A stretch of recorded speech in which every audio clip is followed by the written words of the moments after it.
Holding urine for longer hours మీరు ఎవరైనా చేస్తున్నారా? దానికి తగ్గ జాగ్రత్తలు, దానికి తగ్గ సూచనలు ఈ రోజు తెలుసుకుందాము. నేను doctor Lakshman Bellamkonda, senior urologist, andrologist, Hyderabad urology andrology hospital, Kothapet, Hyderabad. Holding urine for longer hours very bad habit. చాలా మందిలలో చూస్తూ ఉంటాము, ఎస్పెషల్లీ వర్కింగ్ పీపుల్. అందులో మేల్ కానీ ఫిమేల్ కానీ. ఫిమేల్స్లలో మరీ ఎక్కువగా చూస్తాం. రీజన్ ప్రాపర్ వాష్రూమ్స్ లేకపోవటము, ప్రైవసీ లేకపోవటము, ఇంకా so many problems for the female. So వాళ్ళు ఒక వర్కింగ్ ఏరియాకి వెళ్ళారు అంటే అక్కడ ప్రాపర్ వాష్రూమ్స్ లేకపోయినా, లేకపోతే ప్రైవసీ లేకపోయినా, వీళ్ళు వాటర్ తక్కువ తీసుకోవటమే కాకుండా యూరిన్ కూడా ఎక్కువసేపు హోల్డ్ చేస్తూ ఉంటుంటారు. దాంతో బ్లాడర్ ఓవర్ డిస్టెండ్ అయిపోయి పాస్ చేసిన తర్వాత ఎప్పుడైతే యూరిన్ పాస్ చేసినా కానీ టోటల్ బ్లాడర్ ఎంటీ కాదు, because it is over distended. దాంట్లో ఏదో 70%, 80% పోస్తారు, 20% వద్దన్నా కానీ ఉండిపోతుంది, because it is over distended bladder. అలా మిగిలిపోయిన యూరిన్లలో యూరిన్ ఇన్ఫెక్షన్స్ వచ్చే ఛాన్సెస్ ఎక్కువ ఉంటుంది.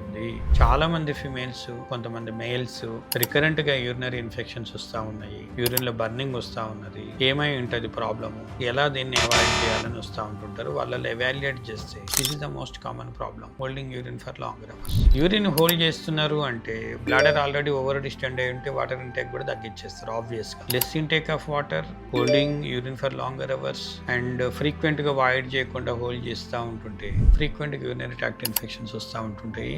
It should be noted. So దీనికి best solution, take some time, 2-3 hours ఒకసారి కంపల్సరీ యూరిన్ వెళ్ళి పాస్ చేసేసి రావాలి. Then drink more water, empty it at frequent intervals. That is the key for success in treatment of the urinary tract infections. So take care, don't hold urine for long hours.